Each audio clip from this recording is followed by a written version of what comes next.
एक समय था जब हार्डकोर बॉलीवुड फैंस जो है ना, बॉलीवुड के अलावा फिल्म्स नहीं देखते थे। अगर उनका झुकाव होता भी था तो वो हॉलीवुड की तरफ होता था। एक समय ऐसा आया जब गांवों में सीडी का जमाना होता था, तो गांवों में सिर्फ हॉलीवुड हॉलीवुड हॉलीवुड वीसीआर पे या डीवीडी प्लेयर पे, सीडी प्लेयर पे हॉलीवुड की फिल्म्स देखी जाती थी। आज भी हम देखते हैं कि हॉलीवुड की इक्का दुक्का जब फिल्म्स आती हैं तो उनको हाथों हाथ ले लेते हैं दर्शक, लेकिन उसका क्रेज थोड़ा सा कम हुआ है। एक ऐसी कंट्री जहां पर हम रहते हैं, दक्षिण की फिल्म्स को भी उतना तवज्जो नहीं दिया जाता था, उनको भी बैकवर्ड के तौर पर देखा जाता था। अब से 15 साल पहले वो जमाना याद कीजिए जब दक्षिण के जो हीरो होते थे, जो एक्टर्स होते थे, वो फिटनेस पर उतना ध्यान नहीं देते थे। लेकिन उसके बाद में चीजें बदली, सोशल मीडिया का जमाना आया और सब के सब दिखाई देने लगे।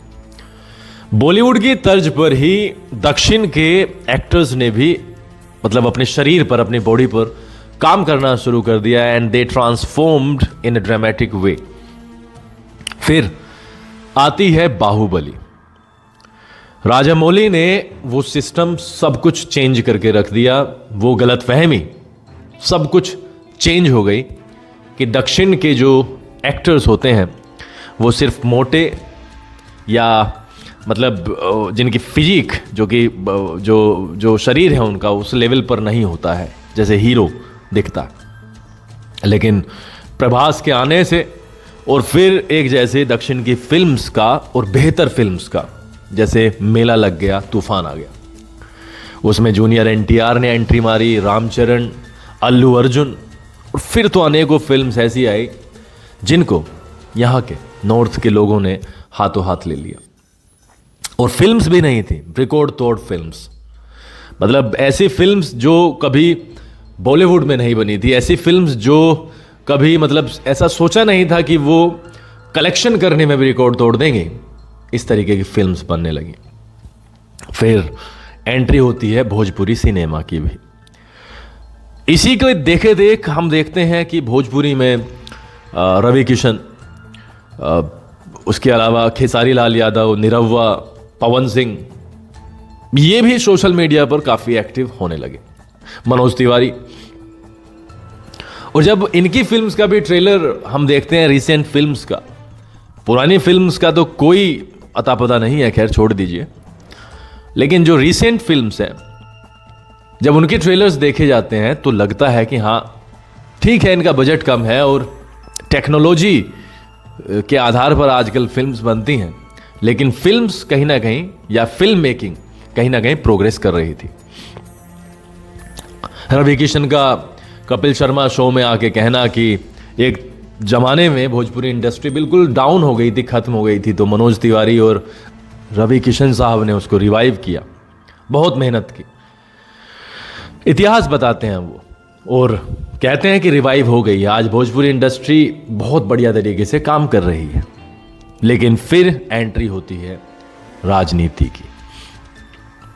आज हम इन्हीं कलाकारों का, जिन कलाकारों को हमने हाथ में हाथ डाले देखा, एक ही मंच पर कभी लड़ते देखा तो कभी सुलह होती देखी। एक ही मंच पर हमने देखा कि रवि किशन भाई इनका सुलह भी कराते हैं पवन सिंह और खेसारी लाल यादव की, सिर्फ इंडस्ट्री को बचाने के लिए, जो कि एक बहुत अच्छी बात है। लेकिन अब हम देखते हैं कि एक दूसरे को गलियाने में ये इतने ज़्यादा मशगूल हैं, इतने ज़्यादा बिजी हैं, और इन्होंने जो सीमाएं लांघी हैं उसका कोई भी जवाब नहीं है। बीजेपी में है मनोज तिवारी, रवि किशन, निरहुआ, और उधर आरजेडी में चले गए हैं खेसारी लाल यादव। और जो आपस में खींचतान चल रही है उसका तो कोई कंपेयर नहीं है।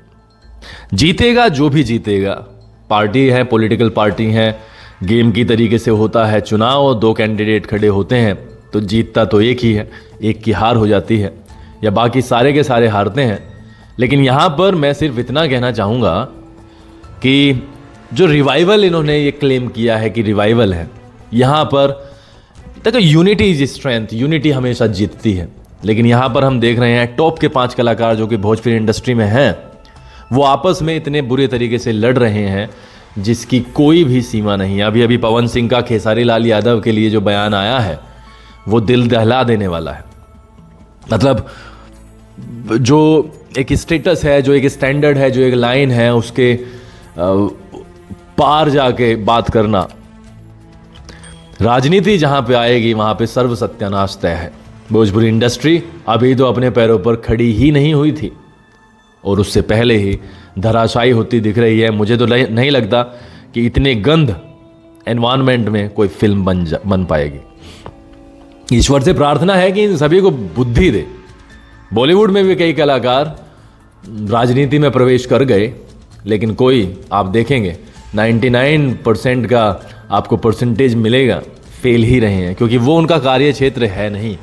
लेकिन यहाँ पर हम देखते हैं कि रवि किशन ने जो पिछले 1 साल में अपने कमेंट से स्टेटस सेट किया है, बेंचमार्क सेट किया है, वो अलग ही लेवल पर है। निरहुआ जो कि एक ज़माने में कहते थे कि उन्हें धरती पर हराने वाला पैदा नहीं हुआ, वो इतना बुरा इलेक्शन हारते हैं बीजेपी में रहते हुए जिसकी कोई सीमा नहीं है।